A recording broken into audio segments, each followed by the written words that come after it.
ಎಲ್ಲ ವೀಕ್ಷಕ ಬಾಂಧವರಿಗೆ ಪರಿಪೂರ್ಣವಾದ ಸ್ವಾಗತ ನಮ್ಮ ನಿಮ್ಮೆಲ್ಲರ ಬ್ರಹ್ಮಾಂಡ ಲೋಕಕ್ಕೆ.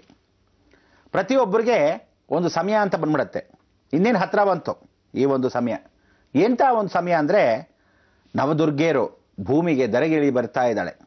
ಜಗನ್ಮಾತೆ ಇನ್ನೇನು ಹತ್ತಿರದಲ್ಲೇ ಭೂಸ್ಪರ್ಶವನ್ನು ಮಾಡ್ತಾ ಇದ್ದಾಳೆ. ಬಹಳ ಸಂತೋಷವಾಗ್ತಕ್ಕಂಥ ಒಂದು ಸಮಯ.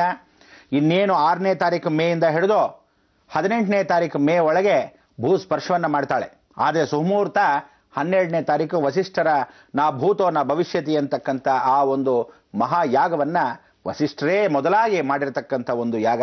ಮಹಾಕಾಳಿ, ಅದಕ್ಕೆ ಜೈ ಮಾತಾಜಿ ಅಂತ ಹೇಳ್ತಾರೆ. ಆ ಜೈ ಮಾತಾಜಿ ಅಂದ್ರೆ ಶಂಕರಾಚಾರ್ಯರು ಏನ್ ಮಾಡಿದ್ರು, ಸ್ತ್ರೀ ಗರ್ಭಾನ್ವಿತ ಅಂತ ಹೇಳ್ತಾರೆ.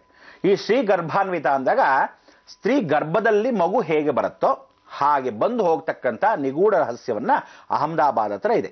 ಇದನ್ನ ಒಂದು ದೇವಾಲಯ ಕಾರ್ಯಕ್ರಮದಲ್ಲಿ ನೋಡಿದಾಗ ಈ ವಿಶೇಷವಾಗಿ ಒಳಭಾಗದಲ್ಲಿ ಗುಹೆಯಲ್ಲಿ ಹೋಗಿ ಹೊರಭಾಗದಲ್ಲಿ ಬರಬೇಕಂದ್ರೆ ಪ್ರತಿಯೊಬ್ಬ ಮನುಷ್ಯನಿಗೂ ತಾನು ತನ್ನ ಗರ್ಭದಿಂದ ಹೊರಗಡೆ ಹೋಗೋದು ಹೇಗೆ, ಬರೋದು ಹೇಗೆ, ಹುಟ್ಟು ಹೇಗೆ, ಸಾವು ಹೇಗೆ ಅನ್ನೋ ಸ್ಥಳ ಆ ನಿಗೂಢವಾದ ಜೈ ಮಾತಾಜಿ ಜಂಕ್ಷನ್. ಇಲ್ಲಿ ಮೂಲ ಸ್ಥಾನವಾಗಿರ್ತಕ್ಕಂಥ ಜಗನ್ಮಾತೆ ವಾಸವಾಗಿದ್ದಾಳೆ.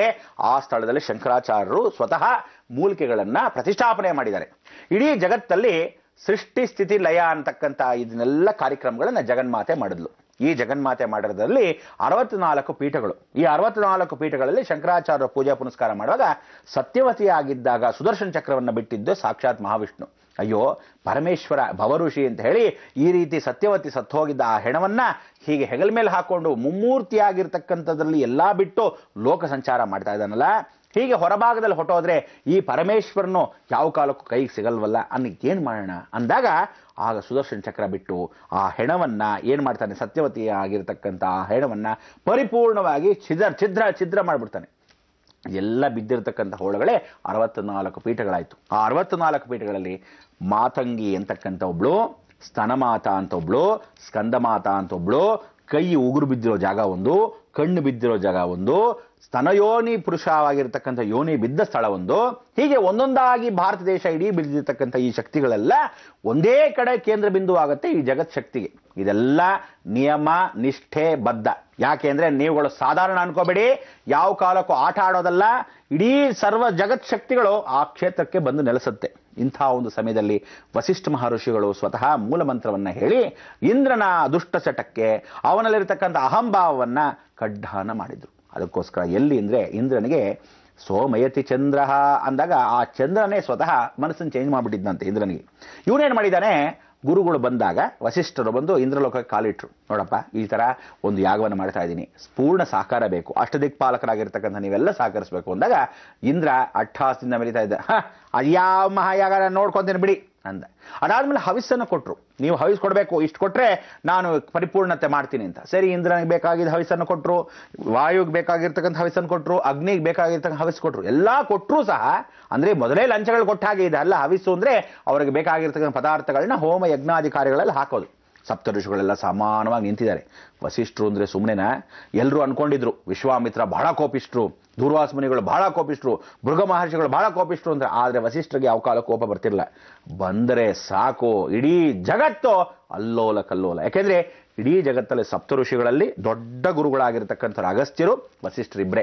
ಅದಕ್ಕೆ ವಸಿಷ್ಠರಷ್ಟು ಶ್ರೇಷ್ಠತೆ ಇಡೀ ಜಗತ್ತಲ್ಲಿ ನಾ ಭೂತೋ ನ ಭವಿಷ್ಯತಿ. ಅಂಥ ಒಂದು ವಸಿಷ್ಠರು ಸಪ್ತಋಷಿ ಮಂಡಲಾಕಾರದಲ್ಲಿ ನಿಂತಾಗ ಸಪ್ತ ಋಷಿಗಳಲ್ಲಿ ಶ್ರೇಷ್ಠರಾಗಿರ್ತಕ್ಕಂಥವ್ರು ಮೊದಲನೇ ಆಗಿರ್ತಕ್ಕಂಥ ಋಷಿ ಮುನಿಗಳಲ್ಲಿ ವಸಿಷ್ಠರು.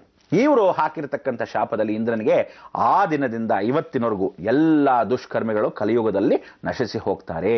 ಅದಕ್ಕೆ ಹೇಳ್ತಾ ಇದ್ದೀನಿ, ಯಾರ್ಯಾರು ಲಂಚ ಅಂತಾರೋ, ಟೇಬಲ್ ಕೆಳಗಾಗ್ಲಿ ಟೇಬಲ್ ಮೇಲಾಗ್ಲಿ, ಇನ್ನೊಬ್ಬನ ಕೆಲಸ ಯಾವ ಕಾಲಕ್ಕೂ ಸರ್ಕಾರದಲ್ಲಿ ಹೋಗಿ ಮಾಡಿಸದೆ ಏನಾದ್ರೂ ಪೆಂಡಿಂಗ್ ಕೇಸ್ ಅವ್ನು ಸ್ವಲ್ಪ ದುಡ್ಡು ಕೊಡ್ಲಿ ಅಂತ ಕೇಳ್ತಾರೋ, ಎಷ್ಟು ಜನ ನೀವುಗಳೆಲ್ಲ ಕಷ್ಟಪಟ್ಟು ಕೋರ್ಟ್ಗಳು ಹೋಗಿ ಆ ಕೇಸ್ಗಳು ಪೆಂಡಿಂಗ್ ಇಟ್ಟು ಕೆಳಗ್ ಲಂಚ, ಆ ಲಂಚ, ಈ ಲಂಚ ಅಂತ ಕೇಳಿದಿರೋ, ಮುಂದಕ್ಕೆ ಕೇಳ್ತಾ ಇರ್ತಿರೋ, ಎಲ್ಲರೂ ನೆಗೆದು ಬಿದ್ದು ಹೋಗ್ತಾರೆ. ಜಪವನ್ನ ಒಂದೊಂದು ಚಾಮುಂಡೇಶ್ವರಿಗೆ ನೀವು ಸ್ಮರಣೆ ಮಾಡ್ಕೋಬೇಕಾದ್ರೆ ಓಂ ಶ್ರೀಂ ಚಾಮುಂಡಾಯ ನಮಃ, ಓಂ ಶ್ರೀಂ ಚಾಮುಂಡಾಯ ನಮಃ, ಓಂ ಶ್ರೀಂ ಚಾಮುಂಡಾಯ ನಮಃ ಅನ್ಕೋಬೇಕು. ಅಂದ್ರೆ ಓಂ ಅನ್ನೋದು ಮೊದಲು ಹಾಕೋಬೇಕು, ಅವಳ ಹೆಸರು ಚಾಮುಂಡೇಶ್ವರಿನ ಮಧ್ಯ ಹಾಕೋಬೇಕು, ಶ್ರೀಂ ಅನ್ನೋದು ಮಧ್ಯಕ್ಕೆ ಕೊನೆ ಭಾಗದಲ್ಲಿ ಹಾಕೋಬೇಕು, ನಮಃ ಅನ್ನೋದನ್ನ ಕೊನೆ ಭಾಗದಲ್ಲಿ ಹಾಕೋಬೇಕು. ಈ ರೀತಿ ಆ ಜಪವನ್ನ ಒಂದೊಂದಾಗಿ ಮಾಡ್ಕೋಬೇಕು. ಅದಾದ್ಮೇಲೆ ಕನ್ಯಾಕುಮಾರಿ ಬರ್ತಾಳೆ ಅಂತ ಇಟ್ಕೊಳ್ಳಿ. ಕನ್ಯಾಕುಮಾರಿ ಓಂ ಶ್ರೀಂ ಕನ್ಯಾಕುಮಾರಿ ನಮಃ, ಓಂ ಶ್ರೀಂ ಕನ್ಯಾಕುಮಾರಿ ನಮಃ, ಓಂ ಶ್ರೀಂ ಕನ್ಯಾಕುಮಾರಿ ನಮಃ ಅಂತ ಹೇಳ್ಕೋಬೇಕು. ಹೀಗೆ ಆ 9 ದುರ್ಗೆಯರು ಏನು ಬರ್ಕೊಂಡಿದ್ದೀರಾ ಪೆನ್ನು ಪೇಪರ್ ತಗೊಂಡು ದಯವಿಟ್ಟು ಹೇಳ್ತೀನಿ, ಆ ಸ್ಥಳದಿಂದ ನಿಮ್ಮ ರಕ್ಷಣೆಗೆ ನಿಂತ್ಕೊಂತಾಳೆ. ಇನ್ನು ರಕ್ಷಣೆ ಜೊತೆಗೆ ಏನೇನು ಮಾಡ್ತಾರೆ ಎಲ್ಲ ವಿವರ ತಿಳಿಸ್ಕೊಡ್ತೀನಿ. ಆಟ ಆಡೋ ಆಟ ಎಲ್ಲ ಮುಗಿದೋಯ್ತು. ಇನ್ನೇನಿದ್ರು ಜವಾಬ್ದಾರಿ, ಧರ್ಮ, ಲೋಕ ಕಲ್ಯಾಣಾರ್ಥ, ದುಷ್ಟರ ಧ್ವಂಸ.